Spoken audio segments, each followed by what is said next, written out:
Welcome, everybody. It is week 4, the season 4 finale of this year's The WOFF Podcast. I'm Joshua Hudson, one of the co-founders of Women of Fantasy Football. You have Faith Enes and Kelly Singh here with me today, and we have a couple of great guests to put a nice big bow on this season, and it has been an absolutely fantastic season with so many amazing guests. This week, we have fantasy football content consumer Wendi Earley coming on a little bit later. But first, Faith and Kelly are going to be kicking it off with SiriusXM Fantasy host and analyst Lindsay Rhodes. Stay tuned, everybody.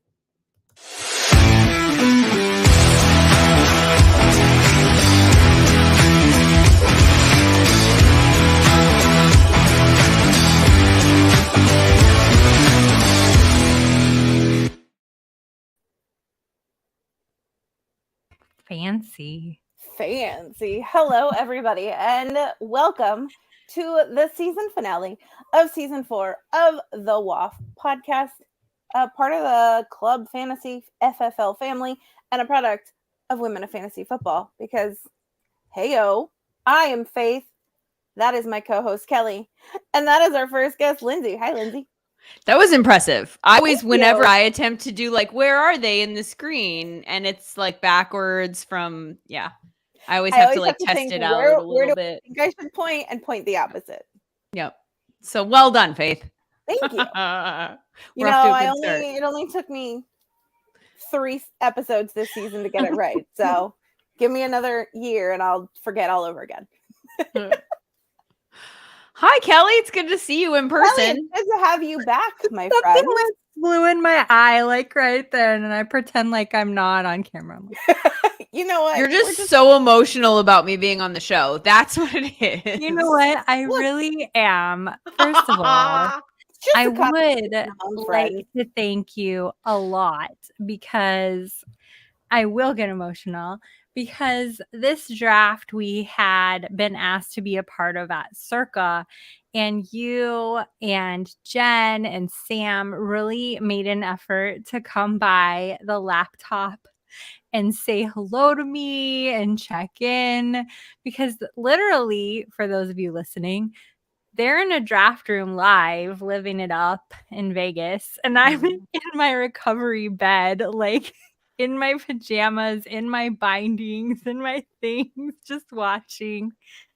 And I just want to thank you very much. One of my favorite pictures is you and Jen, and I took a picture of the screen. Well, I was really disappointed that you weren't able to be there. And it would have been so much more fun if you had been there. We missed you terribly. And I was glad that you were able to still kind of be there to a degree and not just like alone in your room drafting on the computer, which is what I would have done, frankly. But I am a massive introvert. So if I am not I'll be like, I'm here, I'm in person, I can be on. If I'm not, then I'm like, okay, I get all these like Zoom or Google Meet invites when we're drafting, like, hey, hop in, we're having fun in the draft room. And I'm like, okay, I'll do it. You're like, is this fun now?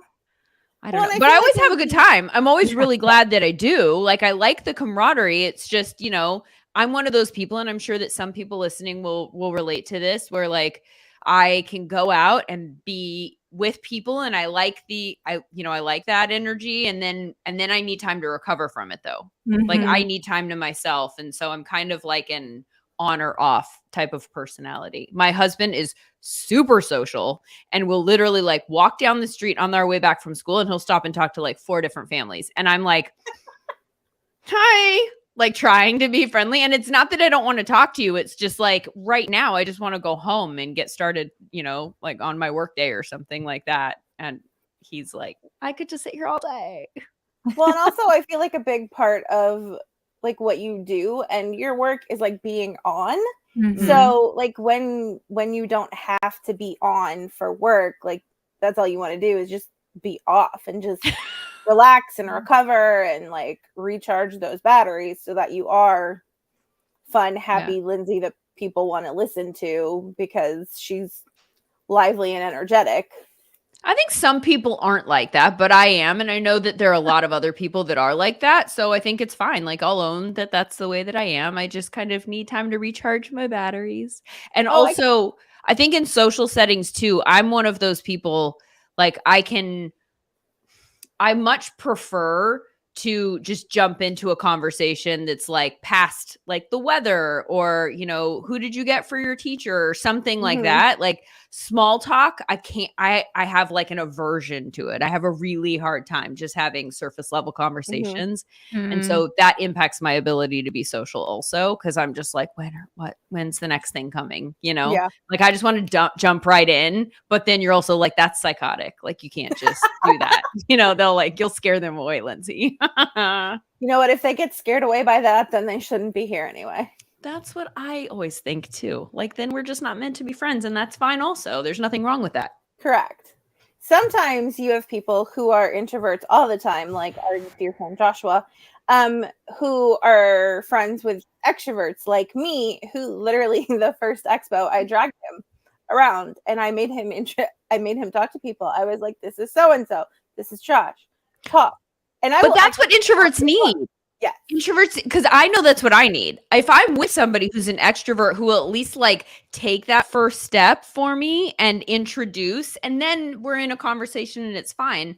But I'm not somebody who's ever going to walk into a room and assume that people want to have a conversation with me. Like, you know, there's a level of like, I don't know how to work this room exactly. And so I'm sure he very much appreciates that you're like that. Sometimes extroverts don't know how to do it either. Because sometimes I'll walk into a room and go, all right, I don't know any of these people. I don't know that I have anything in common with these people. Let's stand here for 15 minutes pretending that I'm eating and then go start a conversation. Totally. I think we've all done that. I really can relate though, Lindsay. I mean, not to make this topic any longer, but listening to you describe, and then also Faith kind of saying maybe it's because you're on. And I think that's it. Like being in a my job, as fun as it is really high pressure, and I'm constantly following up with people, talking to people. Then we're hopping into a podcast, then we're writing an article, then we're back on Twitter. And it's just comes to a point where I'm like, I don't want to talk to anybody. Yeah. But here I am at a live draft now. Right. Yeah. Yeah. Or parents' night. But how did you, I mean, we've been talking about career now. Maybe we should jump into some more meaningful questions outside of are you an introvert or an extrovert? And really, how did you decide to make a career in the fantasy sports industry? What was that pathway? Well, it initially, like, it was kind of a step-by-step thing that I landed in fantasy now was certainly not where I started in my sports career. I started off in just sports broadcasting and in the most broad sense. Like when I graduated from college, I had majored in broadcast journalism. When I went to USC, I was like, I have an interest in sports. At the time, it felt like that was a more novel approach from a female standpoint. Like there were females that were doing sports broadcasting at a high level that I saw the whole, if you can see it, then you can be it type thing. Like Hannah Storm was massive for me. The fact that she was on the desk for NBC doing NBA stuff at the time, which totally dates me, but that was big. And so, but I wasn't 100% sure if like sports was what I wanted to do. So I was like, I'm either going to go be Diane Sawyer or Hannah Storm, right? Like these are the two paths. Like, I mean, you're thinking big, obviously, once you're starting in a career. And so I went to USC and I signed up for a poli-sci class. And I also signed up for an internship in their sports information department and worked with a photographer who covered the games and kind of just got immersed in that world. And I loved that.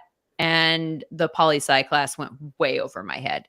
So I was like, well, there you go. It's not political reporting, which thank God I didn't end up there. That's just a toxic environment. We think sports Twitter can be toxic.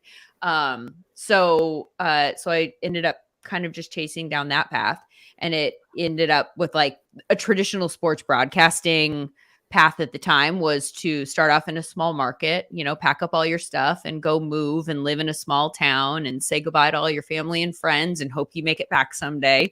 And so I worked in Yakima, Tri-Cities, Washington for an ABC affiliate there. And then I moved to Santa Barbara and I worked for a Fox affiliate there. And then I came to LA and worked for Fox Sports West and covered all the teams there. And then that led to NFL Network. And then that changed my path in the sense that it became an NFL focus. And it was just like one sport as opposed to broadcasting. It became more about football, the actual sport, rather than the act of journalistically covering anything that I was in front of that day.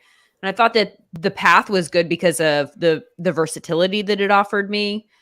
It did, however, later in my career at NFL Network, I think the industry has changed so dramatically away from what I entered, the business that I entered, which is like big J journalism. Like, you are not the story. Nobody cares what you think. You ask the questions, you frame the conversation, you don't have a bias. Like, all that kind of stuff was really a big part of my early career. I think, I just approached it very journalistically. And more and more recently, that's not where anybody's going with any of this. So if you're a host who, even if you ask very good questions, like they need you to be somebody who has opinions or a personality or something, like a reason that people would want to watch the show that you are on as opposed to somebody else. And so I didn't have that much experience in my time at NFL Network or leading up to that, articulating my opinions and what I thought. And no one was asking me questions. And even when I would hop on this is a very long answer, sorry.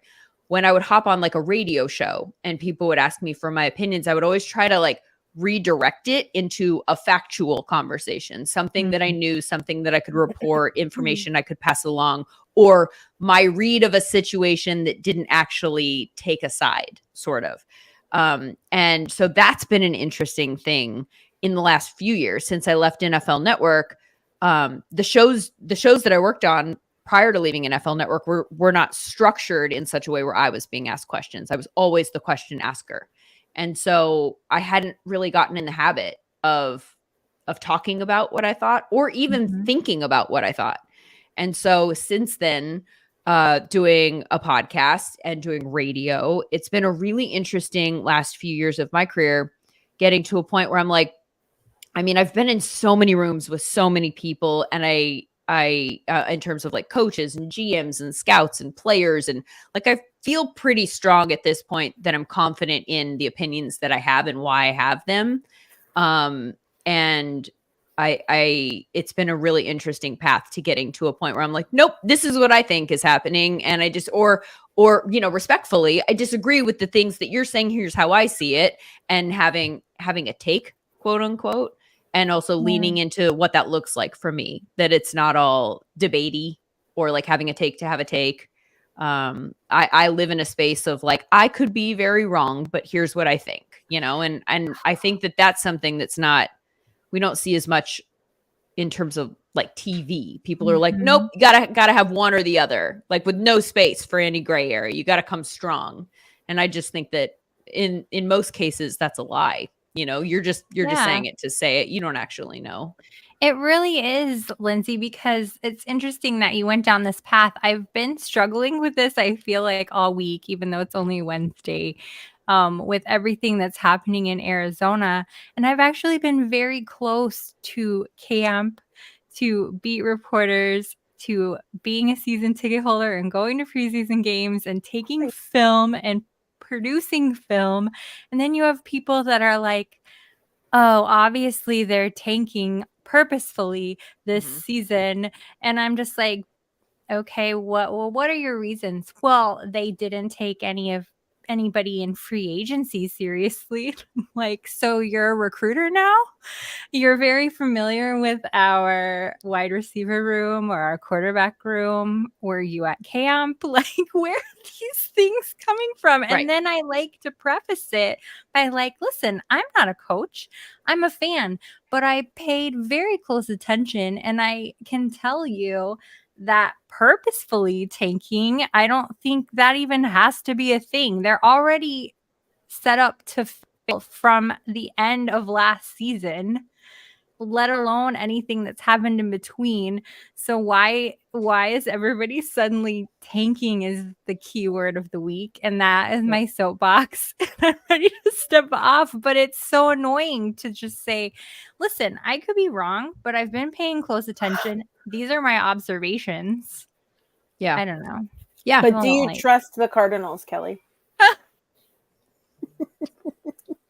There's a fantasy question that was posted on Twitter today, and I'm like, do you have to trust an entire team to pick a single player for fantasy? I can understand trusting the QB situation to draft a wide receiver because one kind of goes with the other. If nobody's catching the ball, if nobody's throwing it well. You're still drafting James Conner, though. But that's what I'm saying. But and honestly, I kind of look at it as like, even if you think they're going to be bad, there's something appealing, especially in the later rounds. And all of the wide receivers have been pushed down the board, even like Hollywood Brown for who he is. He's going at a much lower ADP because people are so out on the team in general. But like, Michael Wilson in like the last round is a swing. I kind of look at it as like, okay, so if that narrative is correct and they're going to be a bad team this year, then that means they're going to be behind in the second half and throwing a ton to get back into games. And maybe there's a value bump for somebody like that. A la Jalen Hurts. I've had Jalen Hurts on my team for this might be my 4th year. Guys, yell at me if I'm wrong. But the first year was iffy. The second year was amazing, and they still stunk as a team. And the next year, I mean, look where we are. We're like killing it. But for 2 years, I was still getting fantasy points, even though the Eagles were terrible. Yeah, that's how I feel about. So this is a separate. That's how I feel about Anthony Richardson this year. Like, he's the one, and I'm not the only one calling this shot, but I feel pretty strongly about like targeting him in super flex leagues. I want him as my second quarterback. I don't even hate the idea, though. I don't know that I have a single build like this. I don't hate the idea of just waiting, getting him, and then backing him up with somebody who's a little bit more consistent but has a lower ceiling, so that I can plug that person in, like be it maybe a Jared Goff. It just depends on how the draft goes, but somebody that's a little bit more like that. But then the bad part about doing that is you almost have to go back-to-back quarterback. Or maybe wait, get like a Geno. I don't know. But I don't hate the idea because I can see Anthony Richardson with all of his volatility and with the roller coaster of the year that I'm fully expecting from him from a real world quarterbacking standpoint. I think he could still have a really high fantasy floor, a la Justin Fields last year. Like, once they finally figured out, like, hey, he can run, and when he does, people have a hard time stopping him. Maybe we should work that into our offensive game plan. Once they did, he was like a lightning rod in fantasy, and I think the Colts are going to come out of the gate utilizing that part of Anthony Richardson's game. I think that they understand who he is, that they are ready to ride this roller coaster and hope that he develops and help him develop, certainly as the year goes on. But I think they're ready to settle in. They know what they're getting, and that they will develop him smartly. And so I kind of think this is a guy who has a relatively high floor for a rookie, because of the rushing floor just bumps him up. And then I think that the ceiling is incredibly high if he can throw the ball at all. Okay. That's very, what's what I'm looking for? I don't even know anymore. Knowledge filled. I took this off track. I'm sorry. I was going to say that was a very knowledge-filled response. It coming from or describing a team that nobody has any idea what they're doing right now. Totally. But that's also, I mean, if you have a team that you don't know what is going to happen and you have that type of quarterback, then like that's where the fantasy value is, right? Like, just run that dude out naked and you're not worried about stacking him. I love it when people laugh when I say that phrase. Like, that's a real phrase, okay? Just, you're not trying to stack him up with anybody. You don't have to overthink it. Like, he's the rushing element, and just let it ride. I feel similarly further down the board. And I don't know what the ceiling looks like about Sam Howell. Like, people are getting excited about Kenny Pickett taking a step forward this year. And I think that is probably going to happen. I think I'm on board with that. But also, I don't know what that looks like from a fantasy standpoint. Like, even if he's a lot better, you know, what do his fantasy numbers look like? I think he could kind of settle into like a Kirk Cousins, Jared Goff like tier of fantasy scoring. That just doesn't excite me, you know. So in the fantasy space, I am like, I don't know, Sam Howell of that group of quarterbacks, because there's that rushing element to his game. I've been brainwashed by the rushing quarterbacks lately. Like, this has become my thing. Something though, but Sam Howell excites me if I can get that as stack and a late round stack-ish. Oh gosh, with those wideouts. Right. And so I call it team mediocrity. I'm usually in the middle somewhere. All the good stacks are gone, good stacks. And I'm like, hey, this is going to work out, I think, for team mediocrity. All right. So on a completely unrelated note, we have our first question from the audience, but it's a very important question. Gemma wants to know, if you are pouring yourself a bowl of cereal, Lindsay, what goes in the bowl first? Cereal or milk? Oh, cereal. Yeah. What kind of crazy person puts milk in first? I don't even understand that. Calling you out right now. Cooter Doodle. What is Cooter Doodle? What? On Twitter. Cooter Got Doodle. it. Okay. She is the sociopath that pours milk and then cereal. Like, is this a phrase of the? Well, I mean, Fantasy Life team. I feel like that whole group on the Matthew Berry Fantasy Life team, they all could be milk first people. You think so? You know, that's your read on the group of people? Sam, if you tell me that you are milk first people, I don't think so. I don't think so. I might be heartbroken. What kind of milk? I definitely would be heartbroken. What kind of milk do you put on your cereal? I am generally a 2% or whole person. I don't like skim milk. Oh yeah, no. Watered down milk. Okay. Yeah. Well, my option is still available. Milk. So I have become an almond milk in my cereal person, but like in my lattes, I'm a whole milk person. I have all the milks represented in my fridge. It's weird. And Lindsay is an equal opportunity milk consumer. I guess I feel very Californian, like with my almond and oat and regular, like all of these different milk options. What's wrong with me? I don't know. You got your nuts, your greens, your animals. Mr. Scamper says skim milk is white water. Yeah, that's how it. Yes, no skim in my fridge. Oh, goodness gracious. All right. On a serious note, our good friend Ashley has a question. She said, in a space that can be hard for women and requires so much time and dedication, what drives you to wake up in the morning and keep on keeping on? I just really, really love the content of the NFL. Like, I love talking about it. I love the way that the whole season plays out, that there's always something interesting to talk about and to pivot to. I love that the NFL season comes in stages that kind of change. So you've got the regular season where you're talking about games, and even that has a rhythm, right? Like it's trying to predict what's going to happen in the upcoming week's matchups in a way that you can't do in other sports as much. Like baseball, it's just not the same. In football, every single matchup super meaningful and has stories within the story of that week's game.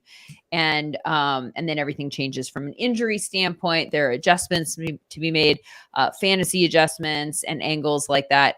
And then once you're out of the season, I really like the concept of roster building and approaching football from that standpoint. Like, how do you build a team that can have success, and what positions should be prioritized, and which positions should you pay the most versus not? And I love that right now we're in a space where there's so much information coming out, like from all angles. I mean, you have data scientists who are looking at it in a different way than the game was looked at 10 years ago, who are coming to the table with really hard numbers that you can then look at and say, okay, so we're challenging maybe some of the things that we think are true. Are they actually true? There are ways to go check your work. So it's not just opinion driven. It's not just somebody spouting things that you're like, well, I don't actually agree with that. Like now there are ways to kind of work through it from different angles.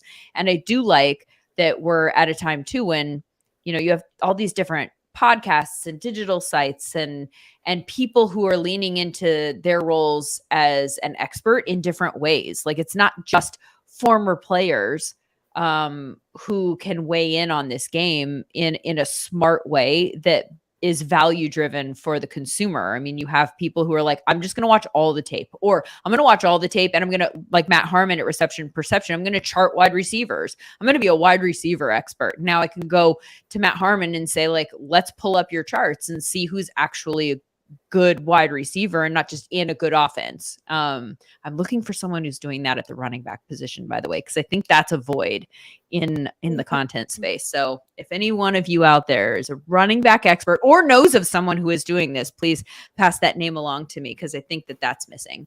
But I think there's so much interesting stuff out there, and I'm really intellectually curious when it comes to football. And I do think that at this stage of my career, the thing that kind of keeps me going is that I've done this work and I've created this Rolodex of people that I can call and ask questions to. And so now I'm just like, let's have those conversations. And I know exactly who the right person is to reach out and ask this question to. And I think that that's just really fun for me, coming up with answers to questions that I'm curious about. That's one of the things that over years in TV, I found us having conversations that, not all the time, but some of the times, because you're trying to appeal, most television, like big platforms are trying to appeal to the most people possible. It's the broadest conversation you could possibly have, with the goal being to move the needle and drive the numbers up and ratings, more. And so in that case, you end up having some conversations that are about things that they think that people want to hear about, that they think people are interested in the most. Because if you asked in a focus group, what are you most interested in? They're going to be like, quarterbacks. And they're like, that's it. We can only talk about quarterbacks. And you're like, well, I don't think that's what they said. You know, so I found myself sometimes in the TV space having conversations and being like, you guys, do we need to ask that question? Like, is anyone in this room actually interested in the answer to that question? Or maybe should we pivot and go in a different direction? And I do like in the last few years that I'm in a position to, like, if I'm interested in it and if I think that I don't know the answer, I can just go find the answer. And I like being able to go in those types of directions. We have an audience question, right? Okay. Mm-hmm. We do. So Ashley again says, when you retire, good Lord, the frog, is there one moment in your career that you will look back on and say, that actually happened? I did that. I was there. Whatever. Yeah. I mean, I think really broadly, I think when I retire, I think that I will look back at, like, my time at NFL Network. I think, and just honestly, I think I came up at a time when it felt like there were a lot of rooms where I was the only female at the beginning, and then that started to change. And I know that there are people who are in college right now or at the beginning of their career who I know personally, like people who are friends' kids that are now in college and stuff, like older friends, but who used to swing by the set and have now said, like, I saw you doing that when I was really, really young. And that's why I wanted to get into this. And now they're doing that. And so I do feel a sense of pride that I tried to the entire way set a good example of what it could look like without like, by just being really firm about, like, I am going to get by on my work and the content, and I'm going to try to let that drive my career. And I think that I put in a lot of hard work, and I think I earned the respect of a lot of the people around me, and I'm proud of that. From a moment standpoint, There was one moment that is kind of like a very, very memorable part of my career that felt like a pivot point. And that was when I went to Beijing to cover the Olympics for NBC. And it was just at a point in my career where I had been doing regional television for a long time at Fox Sports West. And I kind of got to the point where I was like, I need to take another step. I want to take another step. And I don't know what that looks like. And I opted out of my full-time job there because they weren't going to let me out of my contract to go do the Olympics. And without anything else promised to me at the time, I said, I'm going to go do the Olympics. Like, this is a great opportunity for me. It's literally like a 4-week job, right? Like, I'm going to be employed for 4 weeks by this company, but I need to go do it. I need to be in rooms with different people at this point that are really, I need to be the least experienced person in a room for a little while and just go see what that looks like and see if I can hold my own. And it felt like a dream, that whole experience. Going to that particular Olympics at that point in my career, there were rooms where I was in with people that I was like totally starstruck and geeking out about. And it's one of those moments in my career that kind of feels all like starry, you know, in my memories.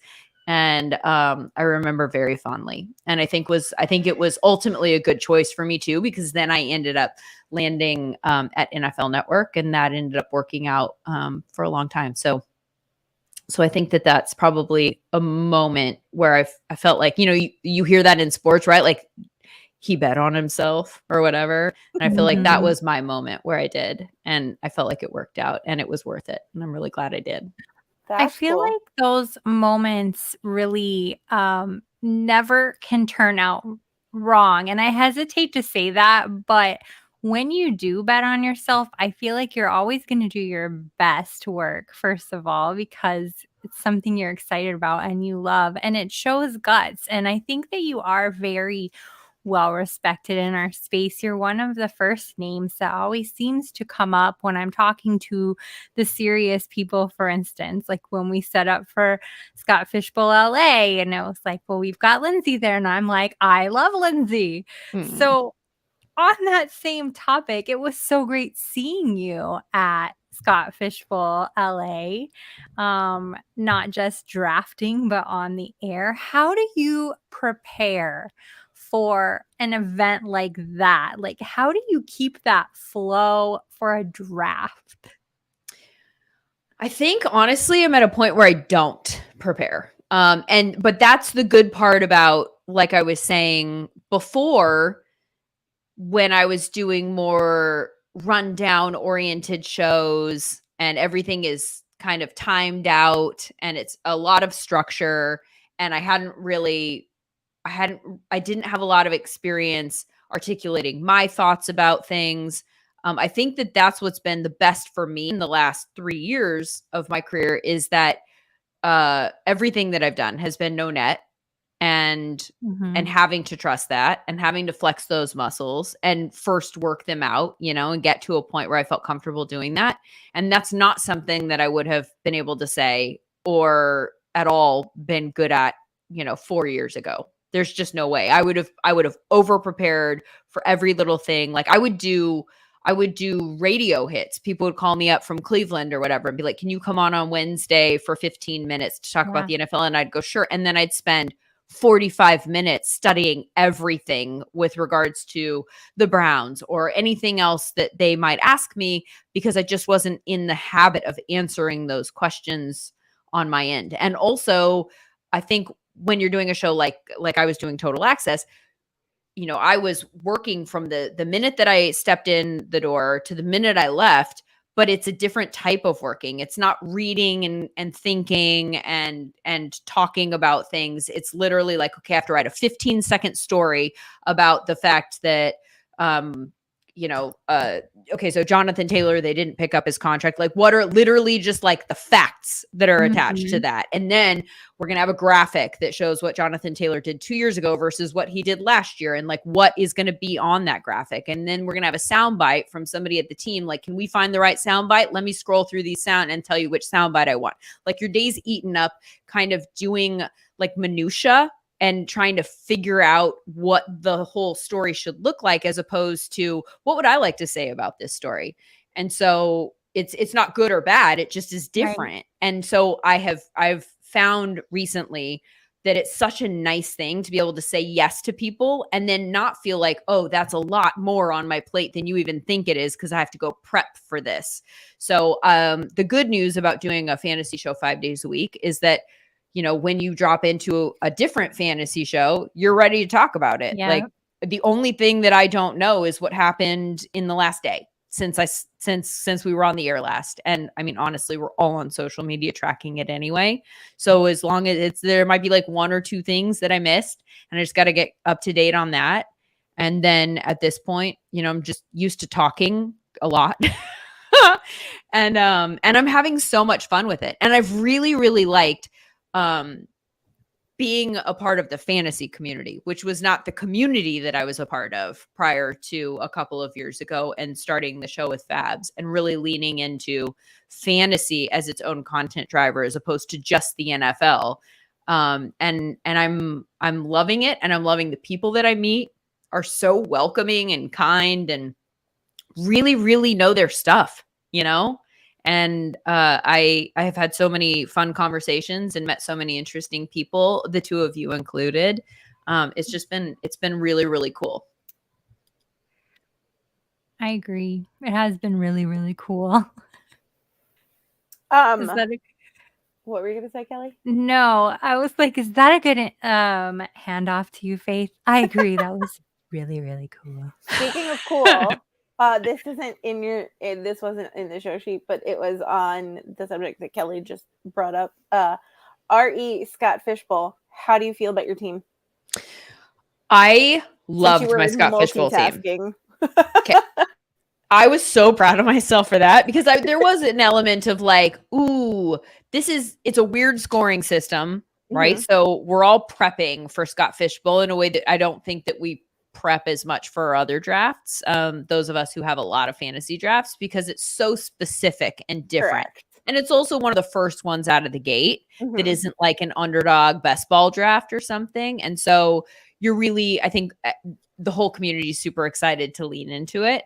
And I had a lot of fun, by the way, in all of the different chats that pop up. And I know you guys are in a bunch of them too. Like I was in a 1.05 chat, you know, because I was in the 5 spot. And I love the fact that yay!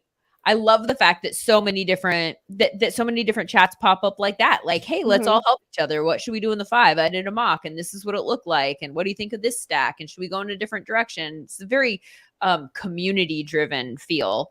But I did actually do some prep for that in some regard. I don't even remember what it looked like. It was so long ago if I was doing mocks or whatever, but there was a lot of thought that was put into that. But then, you know, once the draft starts, I was like, dude, there's a lot, right? Like we're managing guests and I'm talking about everyone else's team. And is it just going to come to me and I'm going to go, oh no, I don't know, and panic and pick somebody that I actually didn't want. And panic draft. I was really happy with the way that it worked out. And I thought that my squad was really pretty darn good. That's fantastic. Yeah. Live drafts are so much fun. But then you can, new people to Scott Fishbowl were like, let's do a mock. And I'm like, you can do all the mocks you want to, but it's not going to shake out the way your draft shakes out. So just take it with a grain of salt. This isn't your home league. Yeah. Oh, you guys, home leagues. Home leagues are throwing me for a loop. I'm at the home league draft portion of my draft season. No, that was structured incorrectly as a sentence. I'm at that portion of my draft season. And I'm finding them so hard because you can't predict the room as much, right? Like if you're in an experts only league, then you kind of know a few things. Like someone might reach for someone because they really like them, but they're not going to reach that far. Yeah. Nobody's going to crack open the quarterbacks at like, hey, I have the 4th pick and it's single quarterback, but I like Patrick Mahomes. And you're just like, oh my God, what's going on? That happened in the Queen's Classic, but it was an accident because they thought it was flex. Maddie, I'm calling you out right now. Oh, well, at least he's very good. So you can probably rebound from drafting Patrick Mahomes too early, right? I don't know, but it's an interesting experience because I think that I've been in rooms where I'm like, I think I can get away with waiting on that guy for another round. I don't think they know about him, but there's always a couple people who do. And so I think and even looking at ADPs, like Fabs and I on the show that we do for Sirius, Fantasy Dirt, 1 to 3 p.m. Eastern, SiriusXM Fantasy Sports Radio.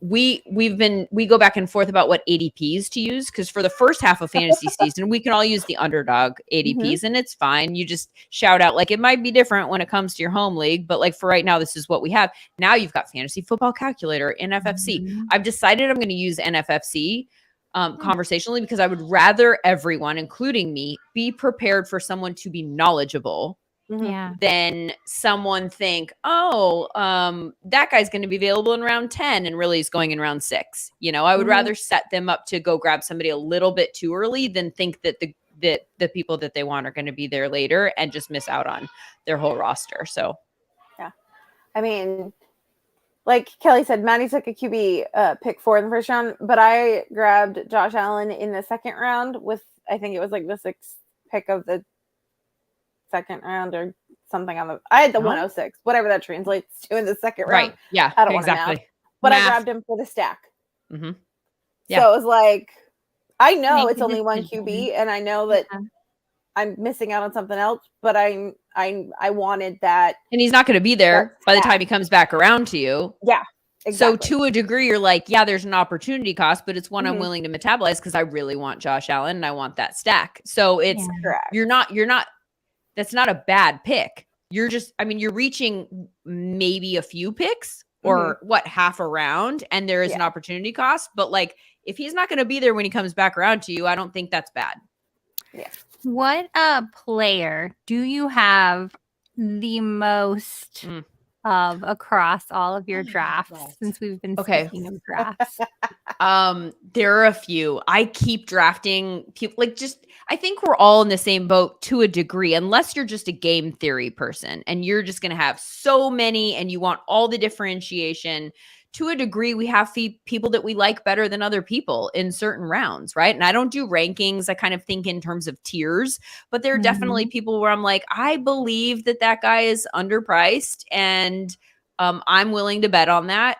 And so I end up drafting the same people. I have a lot of D-Hop, you guys. I have a lot of D-Hop, a lot.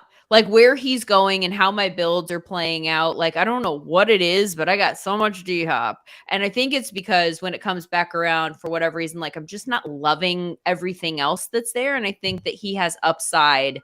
Yeah. And I mean, the target share there in Tennessee. And last year, this was actually a stat I just looked up today for the show. His air yard share last year in Arizona was 54.7%. That was number 1 in the league by so much. It's not even funny. And I'm not saying that that's going to play out in Tennessee. Tennessee is a very different offense than Arizona is, as you know, Kelly. But like, I think that we have decided that he's the over-the-hill wide receiver before he's actually indicated that he's the over-the-hill wide receiver. So I think we're going to see numbers from him that are a little bit more close to what we saw from A.J. Brown 3 years ago and 4 years ago there in Tennessee. I think you start throwing the ball a little bit. Plus, we're pushing Derrick Henry down the board because we think his wheels are going to fall off. Well, if we're right about that, then what does that mean? Yeah. It means they're going to throw the ball a little bit more. Like we can't have both, right? Like they can't all fall apart. Like they got to do something with the ball. And so I'm betting a little bit on D-Hop. I guess they could all fall apart, in which case would be the Tennessee Titans. So touche. All right, I just like to say he's still gonna eat.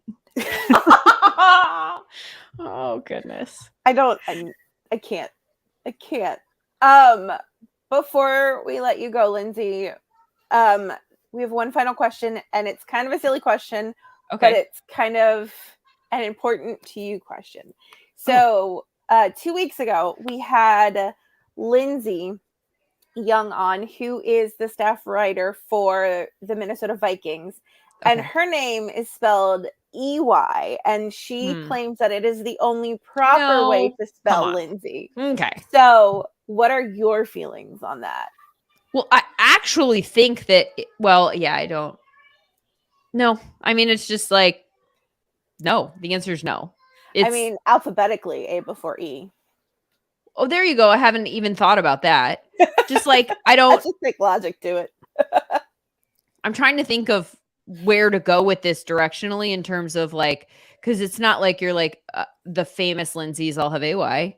You know, like the ones that like name a Lindsay that you know. Lindsay Lohan. Like AY. Lindsay Wagner. She was AY, right? Like that was a long time ago.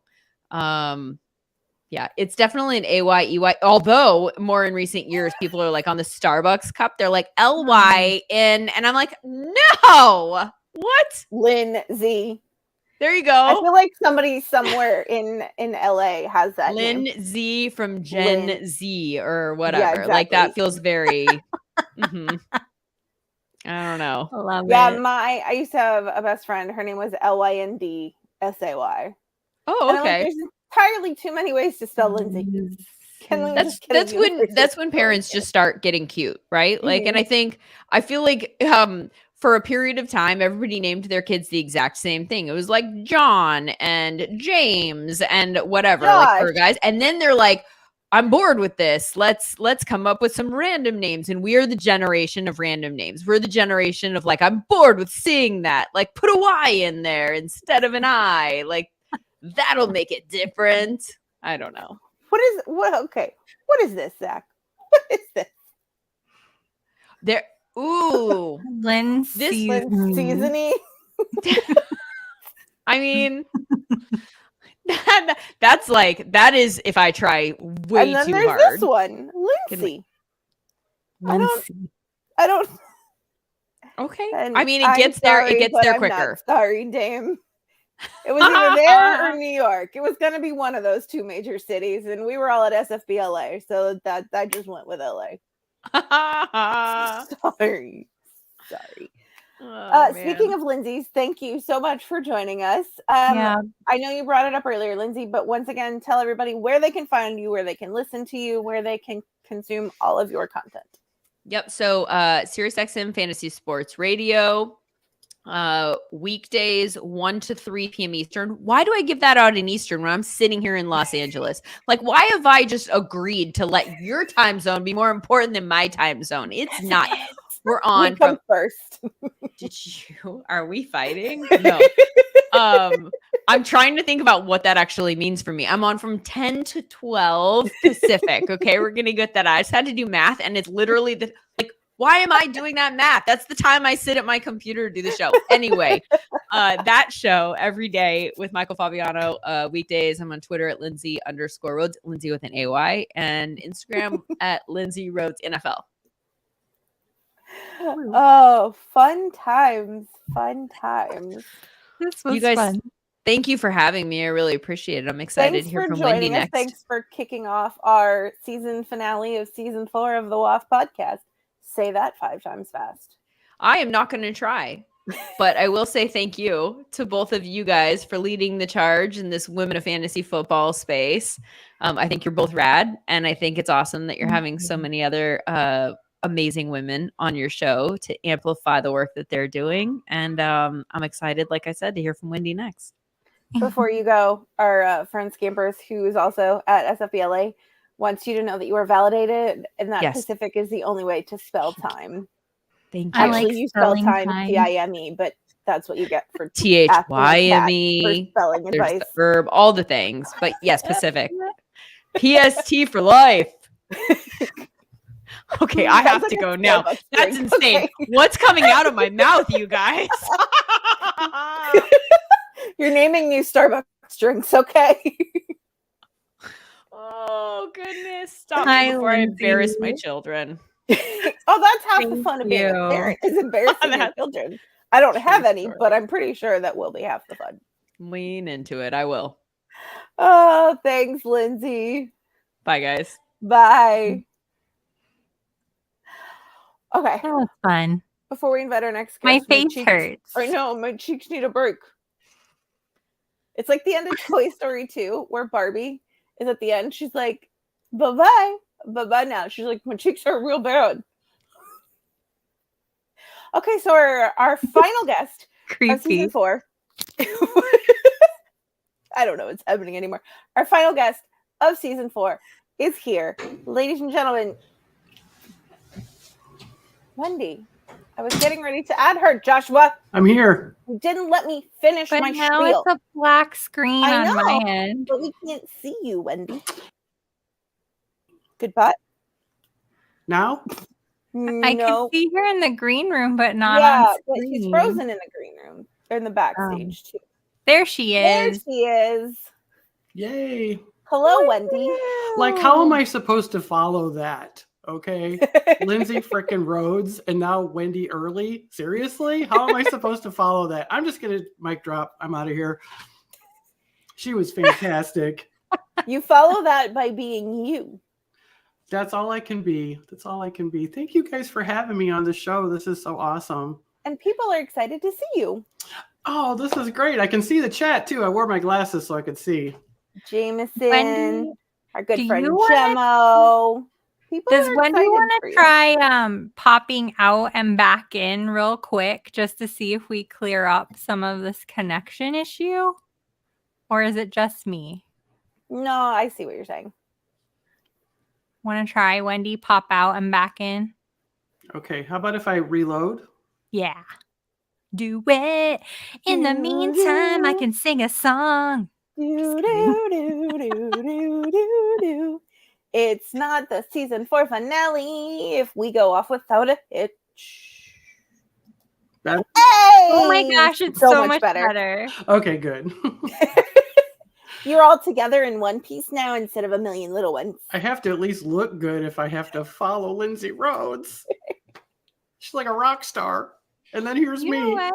You are a rock star in the community, though. Oh, thank you for saying that. But honestly, thank you for having me on the show. I'm so excited. I've been waiting to do this. Our friend Rachel says, "Hey, sis." Hello. And then somebody else is very excited to see you. I'm not Oh, sure that's who my this is. nephew. Oh! Dude, that's my nephew, my 15-year-old nephew. Hi, Trey. What up? That's awesome. Hi, Trey. Welcome. Thanks for Thank joining you. us. So Wendy, how was the expo for you as a content consumer and as somebody who is just there to absorb all of it? How was that for you? You know, the expo, I was very hesitant on going, number one. And my buddy John McGlynn, he was like, you have to go. I promise you're going to have a good time. I guarantee it. I'm like, okay, I'm going to go. First of all, I pulled up to the hotel. What's the hotel again? The big one. DoubleTree? Yeah, the DoubleTree. I pull up there. Beauty I'm walking in. And somebody yells, Wendi Earley. And I look over. It's freaking Howard Bender. I'm like, are you serious? Like he knew who I was? No, I can't believe it. We had been on a Zoom. So I mean, he knew what I looked like. But for him to like remember me, I instantly felt like welcomed. You know, so he was my welcome wagon, as a matter of fact. So, you know, but I walked in, the checking in and everything was fine. It was a little overwhelming, but that party on Friday night, wow, I was literally shaking. I mean, just walking around trying to meet people, time just goes right away. You might as well forget it. You cannot have there's no rhyme or reason for anything. There's just not. I mean, my hands were literally shaking meeting everyone like you guys. You know, there was a circle of people that I wasn't leaving Canton without meeting them. And you guys were on, in that circle. So I was like so happy when I got to meet you. And then Josh, oh my gosh, he was so awesome. Yes, he was so great. Everyone was great. I honestly had the best time, and I'm already counting the days until next year. Yeah, that Friday night. Besides the rain, which was really, really horrible. It added an element of a wet rat looking element, but okay. But we were hoofing back to the DoubleTree. Andy Behrens was there. I mean, these are all people that, to me, they're like all these rock stars, and I'm like walking with Andy Behrens, getting wet in the rain, talking to Andy, and it was just, like I said, I felt very welcome. I felt like I belonged there. My favorite thing about like Andy Behrens and Howard Bender and Bob Harris and Pat Fitzmaurice, like I see those guys once a year, and they've become just normal dudes, just friends. And I remember standing in a circle with Scott Fish and Hutchinson Brown, and Hutch and I were talking, and he's like, there are some big names here this year. And he goes, like, you're standing next to JJ Zacharyson. And as a general rule of thumb, I will be like, oh, hey, those are some big name people. But also the key word in that phrase is just people. They're just a person. And the first time I introduced myself to JJ, I was like having that conversation with him. And he goes, I hate that. He's like, I'm a normal person. He's like, just come say hi to me. He's like, I have a wife. I have a family. I put my shoes on the same way you do. He's like, I got lucky enough to talk about fantasy football for a living. He's like, that's all that it is. It's just luck. He's like, I'm no better than anybody else. I get it wrong too. And so for them to know who you are isn't because of the content you put out, because you are a content consumer, but it's because you are literally everywhere all of the time, hyping everybody. Yeah. I try, I really try and support, the people that are supportive of me, and which is really everyone. I really have not had many negative things happen. This last draft, there was a little bit of tension, and I kind of had to step in and in a nice way, just say, hey, there's women in this draft too. Are you talking about your WOFF Best Ball League? No, it wasn't that. I was like, no. To me. No, All it wasn't that. It wasn't that. And Just the commissioner did also message me and said, hey, I saw what was going on. You handled it fine. It wasn't like a big, huge deal or anything, but I personally, since I'm just, just a fan, I keep saying I'm just a fan. I don't run into the things that people like you guys run into, the people. And I'm not just saying men, because I see women doing it too, saying, oh, you don't know what you're talking about because you're a woman. And I personally hadn't had that happen to me until that draft. And, and it was more or less like, hey, fellas, hey, boys. And I was like, hey, do you know any women named Wendy? Because I don't. I mean, there are women, in this chat. So, let's be respectful. They were saying a couple little jokes about, just about things that weren't very appropriate.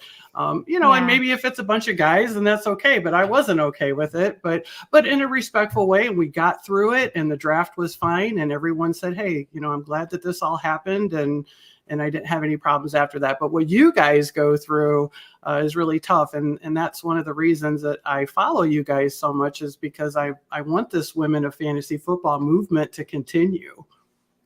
Yeah. You bring up several great points in that answer. What I think is most valuable is that you said something. And that's half the battle, is just being able to find your voice and say something.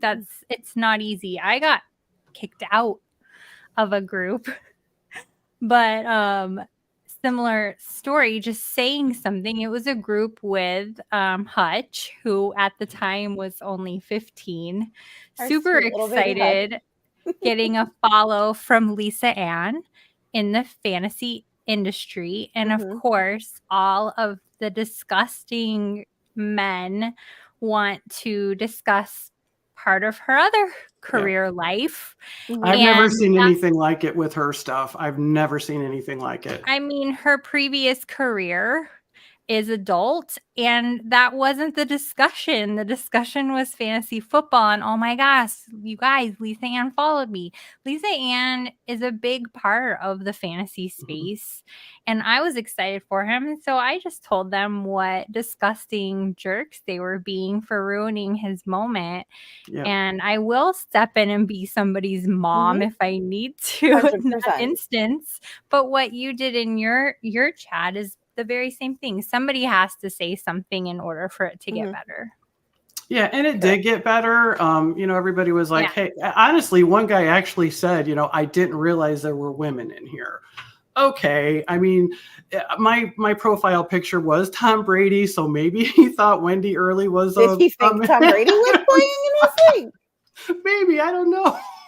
I'm just trying to give him the benefit of the doubt, because at the end of the day, everybody did get along, and there were apologies, and it was very respectful. So, but speaking of Lisa Ann, I have to give a shout out to her because she's kind of the one that got me rolling here.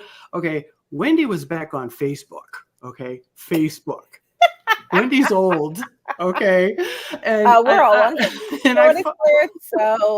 So I was following her on Facebook, and I twittered a little bit, not much, but one day I'm walking through the grocery store and I get this little ding on my phone, and it says I have a DM from Lisa Ann. I'm like, what? So I'm looking at my phone and she's like, hey, I had a manager drop out of one of my leagues. Would you like to take the spot? And, I'd love to include you. I'm trying to get more women in this league. And I'm like, okay, this is a joke, right? Like, okay, because she has so many people that copy her accounts, but it was her. I'm literally like showing people in the grocery store, hey, look at this, Lisa Ann, well, till security stepped in, but whatever. So she got me in this league, so many nice people, and that kind of started to snowball my thing coming over to Twitter. So, Lisa Ann is really the one that started that. And I'm telling you something, you could not meet a nicer person. I agree. I mean, just inside out, just wonderful. She took me under her wing. She would answer any questions I had. She didn't have to do that. I mean, I was like such a newbie too. I was probably so annoying. I probably still am. But that's just me. But, and then what happened after that was Britt Flynn. Okay, who is another strong woman in this industry. And I was kind of following her and asking her a couple, start sit questions, just stuff like that. And she had mentioned about the Scott Fishbowl. She had retweeted something last year. And she's like, hey, Scott wants more women to be involved. So I filled out the form and I tweeted it. I'm like, oh my God, I filled out the form. I was shaking so bad just even filling it out, and then Scott Fish himself says, don't be worried. Don't do that. And like 2 seconds later, ding, I had an invite to the Scott Fishbowl, and the rest is history. I mean, that really changed everything. But between Lisa Ann, Britt Flynn, it just kind of snowballed from there. Yeah. I love that story. I love that you have so many personal stories with so many people in the space, and that's just a testament to how active you are in our community. Have you always been active like that in communities throughout your life? I'm just curious, I would say so. I call myself a socialite, I guess. I mean, I can't rattle off all of these stats like you guys can, and stuff. Yeah. I don't do stats either. So, it's just like with me, I'm more sociable. I like to talk to people. I don't get out much. Okay. So when I started, actually, Kelly, I started following you with the golf. It wasn't even football, and by the way, I'm terrible at that golf stuff. I don't even, I still watch the show, but I'm like, okay, I'm out, I'll stick with the football, which I'm just a little mostly bad at, but not as bad as the golf thing. Well, I have a football DFS show. I can't wait. Fantasy. All right. Yeah, I'm in then. I'm in. Officially announced, but well, you have now. Tune in every week.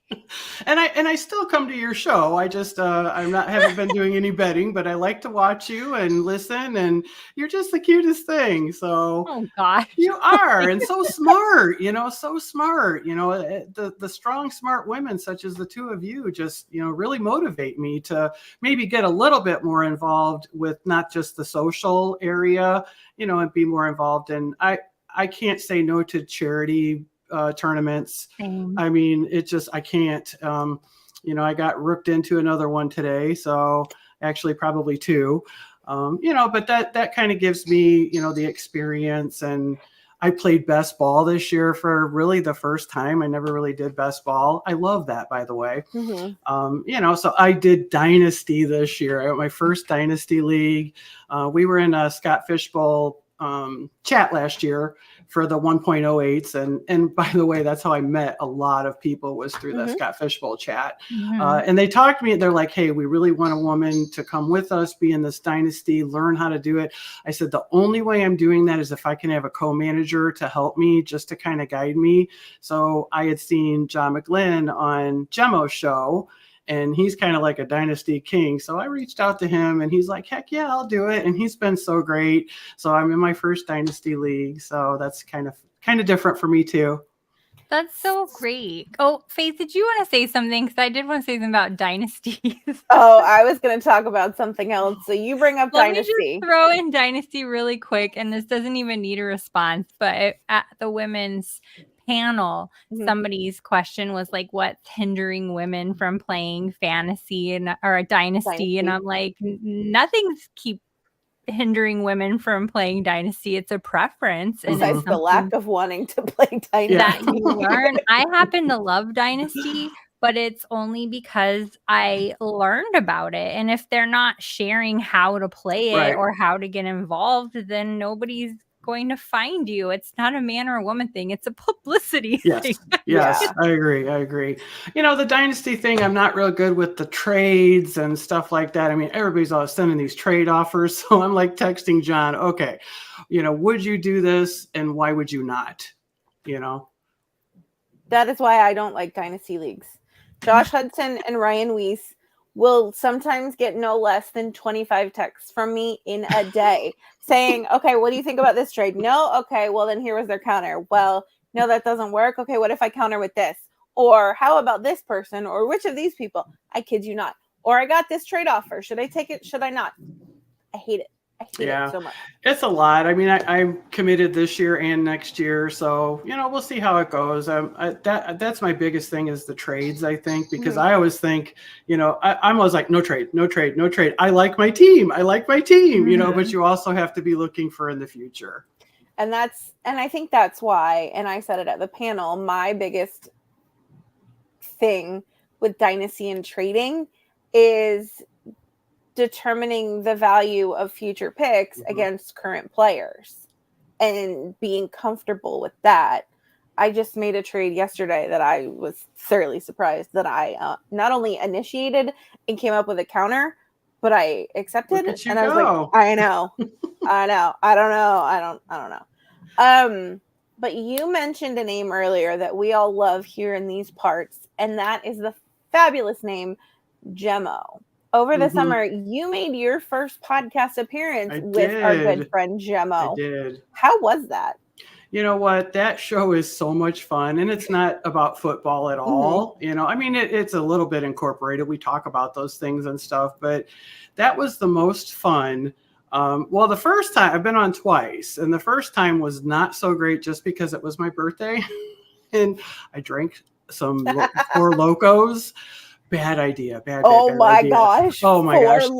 It was. What is this? Those are. I know. Well, I had to go to a gas station and spend $20, and I'm like, oh, hey, look, you know. So I bought that, and oh yeah, that was a big mistake. What you guys can't see is Josh is going ham in the background over Wendy drinking Four Loko.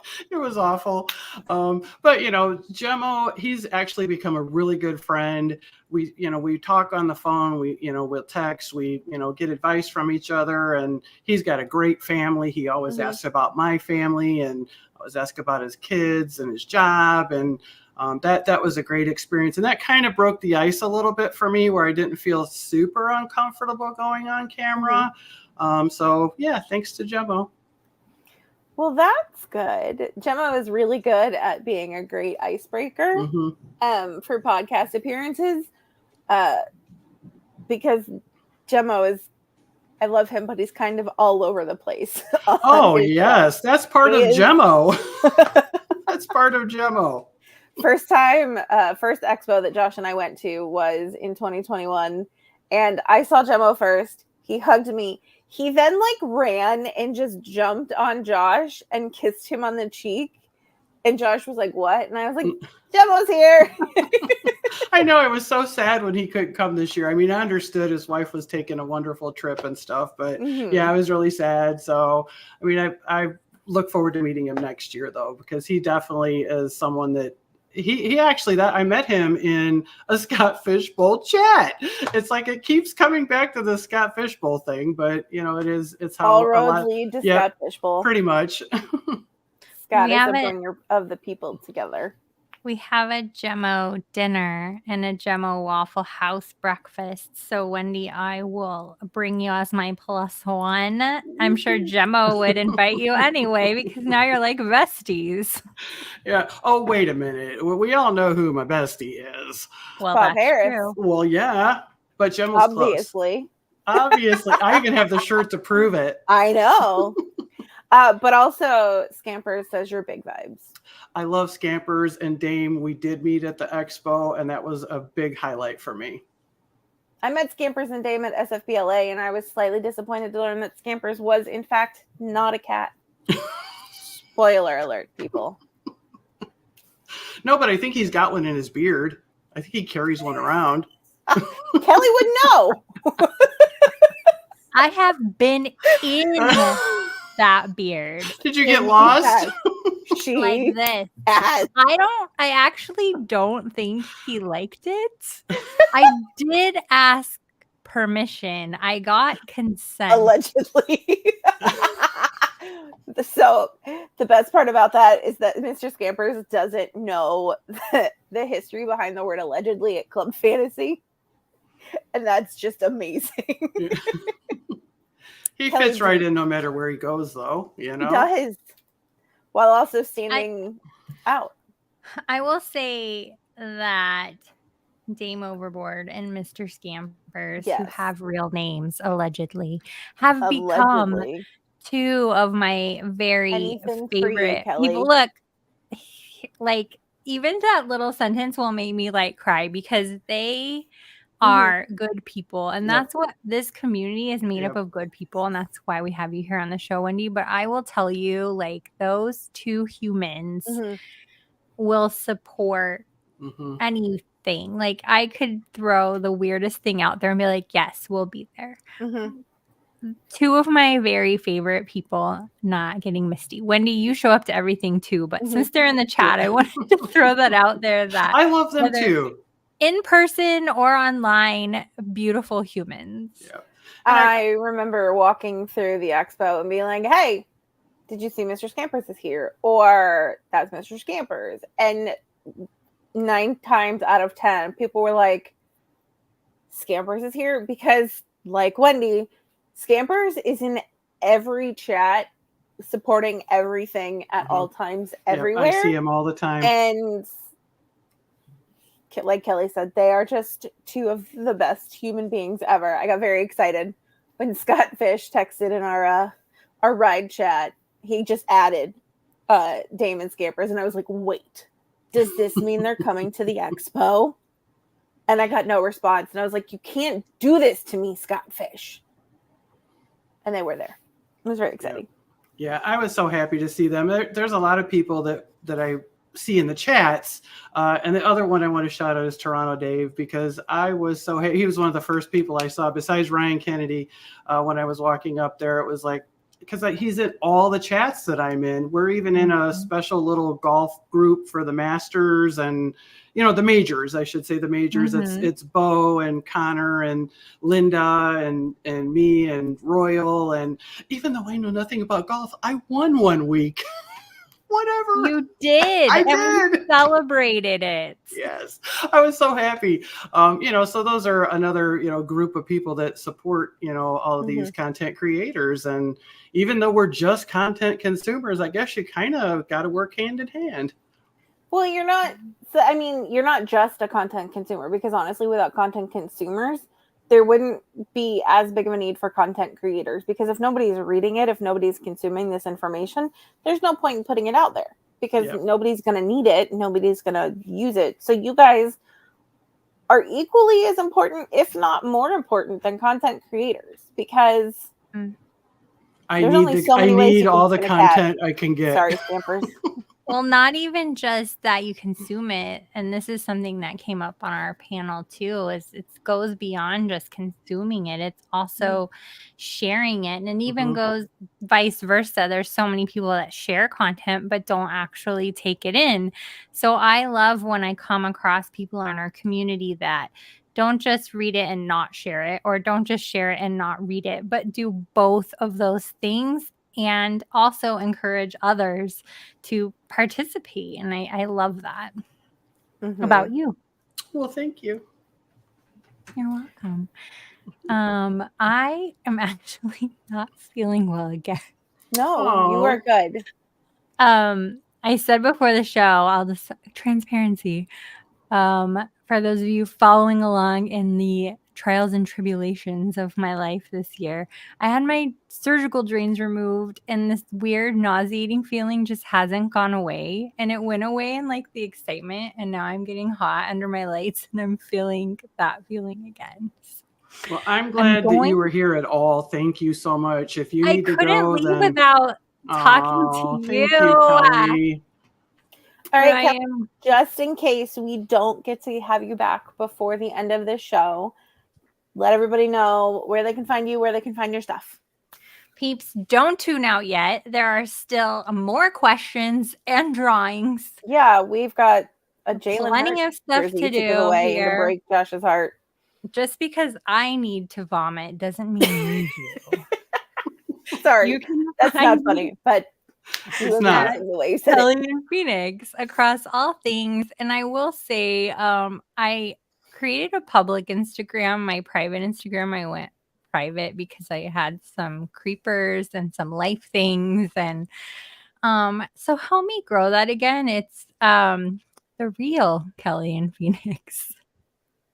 But anyway, yeah, I can't thank my community enough, my co-hosts enough, my staff enough here at Women of Fantasy Football and Club Fantasy.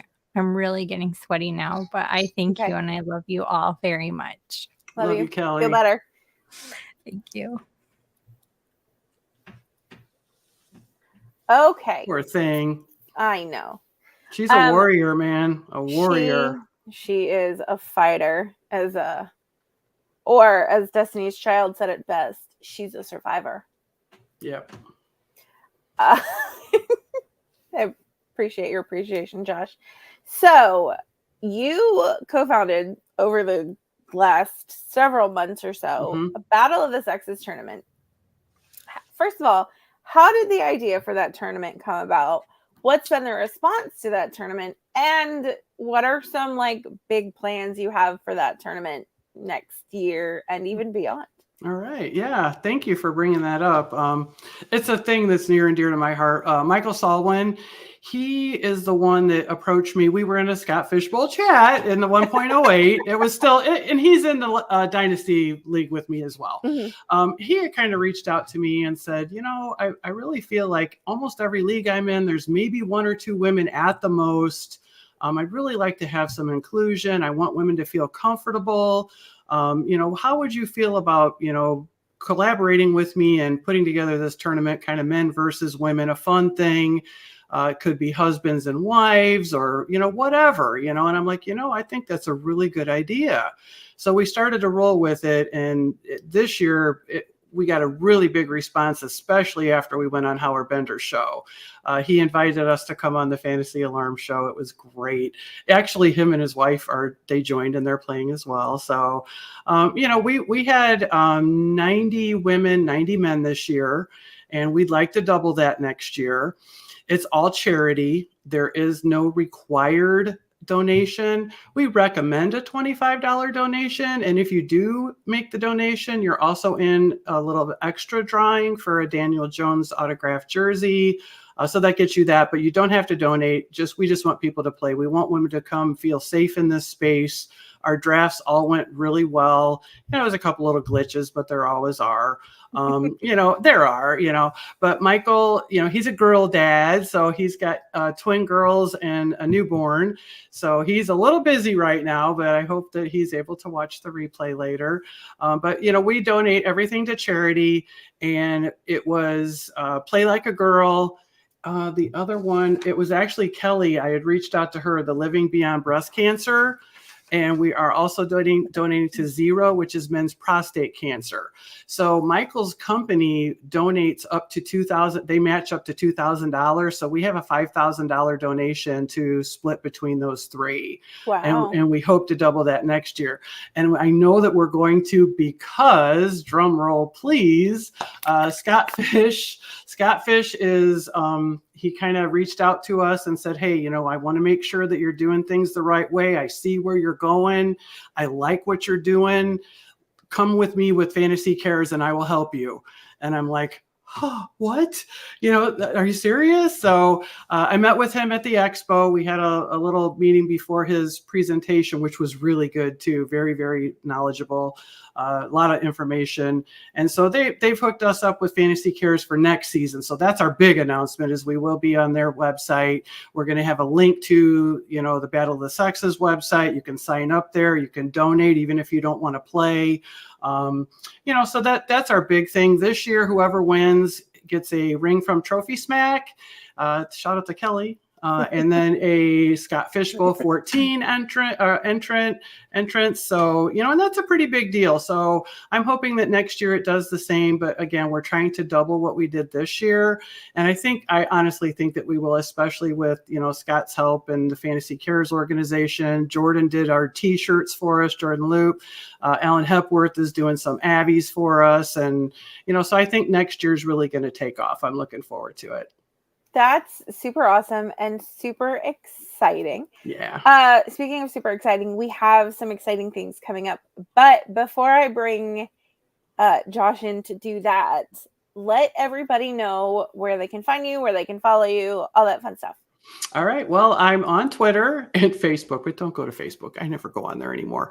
So it's at Wendi Earley as on the screen there. And please follow Mr. Aladdin, who is Michael Salwin, if you're interested in the Battle of the Sexes. And Michael also does all of the stats for Scott Fishbowl. Anything that you want to know where you're predicted to finish, all of that, reach out. Make sure you follow Mr. Aladdin. And then we also have a Battle of the Sexes Twitter page as well. That's fantastic. Speaking of Battle of the Sexes, it's a battle he usually loses when discussing things with me. Ladies and gentlemen, Josh Hudson. Joshy! Oh, hey, look at that. I didn't have to push it myself and then kick me out and kick me back and all that good stuff. I mean, I can kick you out if you want. That was quick. It always is. It never takes long for Faith to boot me out, let me tell you. I mean, you brought it up. I wasn't going to. And then you had to be all like, oh. And so I was like, you know what? Fine. I have that power if that's what you really want. This is true. Wendy, thank you so much for joining us. Thank you guys for having me. First off, I'm so glad you said yes when I said, hey, come on the show.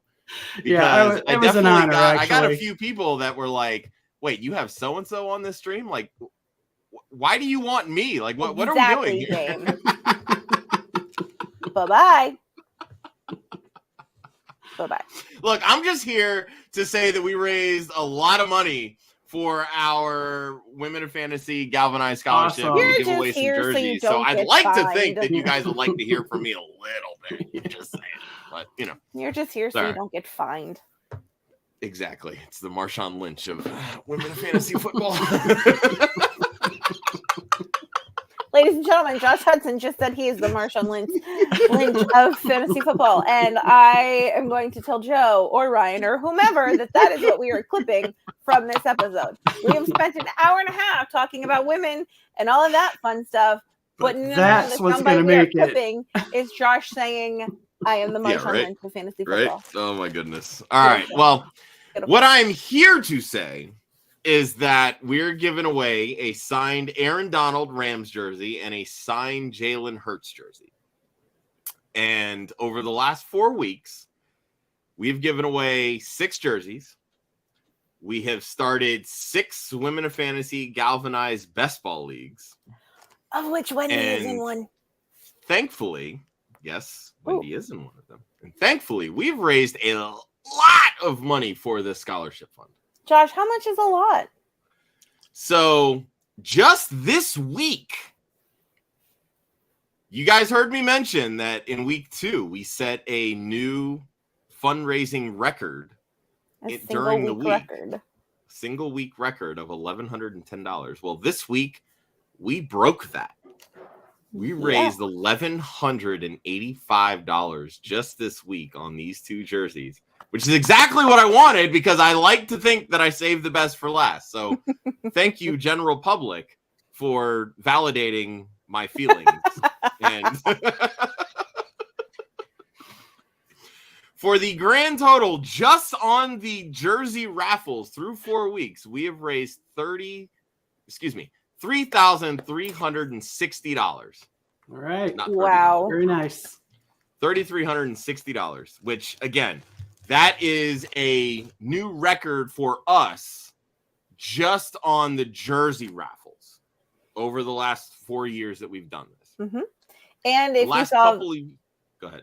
I was gonna say, if you saw the tweet from Women at Fantasy Football, all 6 of our leagues combined, there are 12 managers in each league. That's a total of 72 people combined for a total of $1,440, which, if my math adds correctly to Josh's math, we all know I don't math. I don't math. I don't number. $4,800. Huge. We've raised $4,800, which is almost $1,200 more than what we raised last year. So Thank you, everybody. Thank you for everyone that has tuned in this year, everybody that has purchased raffle tickets this year, everybody that has joined the best ball leagues this year. You know what? Maybe next year we can do more than 6 leagues. Like, I mean, that's literally what we try to do with all of this every single year, is try to get more women involved, more men that, you know, understand what we're trying to do with women of fantasy, that have no issue playing with women, supporting women in this space. This is what we're trying to do. You know, we want to create a safe space for women, but at the end of the day, like, we want women to be more accepted. And I feel like we're making those strides, and it's only going to get better the more that we do these shows, that we do other shows that are, you know, Women of Fantasy branded, that, you know, connecting with other women in the space. This is what we're all about. And this is what we love to do. And we're so amazingly appreciative of each and every one of you that, again, continue to watch these shows, contribute to the raffles, and just overall support everything that we're trying to do. So speaking of raffles, with that, let's give the people what they want. Let's raffle off. Oh, wait, hold on, brief pause. I forgot to, I just realized, Wendy, you don't have to stay if you don't want to. Oh no, I want to stay. Okay, perfect. I was gonna say she's in one of these raffles. I figured. I just wanted to make sure that I gave her the option. I did not want to. I mean, her name is literally right there. She wants to know if she won. And by the way, before you spin, I just have to say, Josh, when I met you at the expo, and I 2 weeks in a row. I told you, I'm like, oh my gosh, I'm like so nervous. You made sure that I was taken care of. You stayed there. You would almost hold my hand and pull me along with you guys so I didn't get left behind. So I appreciate you, Josh. Wendy, I'm blushing. You can stop with the praise. I'm not used to this. It's true. It's true. The best part about that story for me, Wendy, is our first expo in 21. I was that person. Yeah. I didn't really know anybody either. I mean, I had more interactions on Twitter simply because I had more free time during the day than Josh did. So I had more time to have those conversations, form those relationships. So I pulled Josh along, like I said earlier with Lindsay, and was like, Josh, this is so-and-so, so-and-so, this is Josh, XYZ. And so now to hear you tell the story of how Josh does that, it just makes me feel like such a proud mom. He made sure there was no woman left behind. Scamper says Josh is a gem. He is. Oh, James man. Says Josh is everything. All right, I got to spin the wheel. I got to change the subject. All right, we're giving away this here signed Aaron Donald jersey. All right. Or as I like to call him, the Duck. He's the GOAT. Donald Duck. Who's it going to be? Gemos. Mr. Roger Salazar. Congratulations. Way to go, Roger. Aaron Donald jersey is for you, my friend. Okay, get that one off the screen. Let's get to the good one. Yeah. Let's get to the one that none of us will be able to read until the actual name comes up. Oh man. And then for the grand finale, and I really wish it was packaged a little better so you could see the last name, but it's all right. Share. Come on. Josh was like, I can't even. It's oh there my somewhere. God. Okay. Michael's got a couple names on there. Mr. Jalen Hurts, as again, you can see it was poorly packaged and all you get is the S on the jersey name. But we sold a lot of tickets for Senior Jalen Hurts because is Michael Crystal our friend Iowa Michael? Iowa Mike. Yes, he is. Okay. Yes, I was like we sold a lot of tickets, and Mr. Michael Crystal is the Crystal poppin' navigator. He's the man that bought a lot of them. But hey, it's a raffle and it's anybody's game. So who wins it? Who will win? Oh, I think he's here, isn't he? Mr. Joel Worth. Mr. Joel Worth. Wendy, I want to apologize because you were very close on winning. I saw that. I saw it. That's all right. It was a donation. I have to write a long extended thank you note to Mike because wow. Oh man. 2 winners, 2 great prizes, raised a ton of money for this. Again, cannot thank all of you enough. We're all winners here, Josh. We're all winners. This has been a fantastic season 4 of the WOFF podcast. I'm just literally ear to ear with smiles, and I don't do that very often. So he really doesn't. Yeah. He's a grump by heart. He's a grump by nature. I don't believe it. Yeah, you should see some of the text messages, Wendy. But anywho, Faith, you want to take us out, or? Ladies and gentlemen, boys and girls, children of all ages, this has been season 4 of the WOFF podcast. You can find me on Twitter at @FF_leap of faith. You can find Josh at the One Hudsonian. You can find Wendy at Wendi with an I. Early. Follow Women of Fantasy Football at women_FF on Instagram, on Twitter /X/ whatever we're calling it these days. And on YouTube, we finally have our own channel. We outgrew Big Brother Shadow. Oh, stop. You're still going to be on Big Brother's channel. I don't want to hear it. But we outgrew you, so we got our own. Okay? You know what? Let her have that, Josh. Jeez. Why are you here? Hey, thank you for having me tonight. This has been so much fun. You guys keep doing the work. I love it. Thank you for being here, Wendy. Thank you for all of the support that you give us. Ladies and gentlemen, just because the WOFF podcast is over for this year does not mean that the Women of Fantasy Football content stops happening. Mm-hmm. It doesn't mean that Club Fantasy stops happening. The boys are back next week. I'm sure they're excited. I'm sure they've missed being here, but that's okay. They'll get over it. So thank you for all of your support this year. Thank you for your support going into the season. Good luck with all your leagues and with all your matchups. And good luck to all of you in Scott Fishbowl, because I'm going to beat you. On that note, Josh, play us out.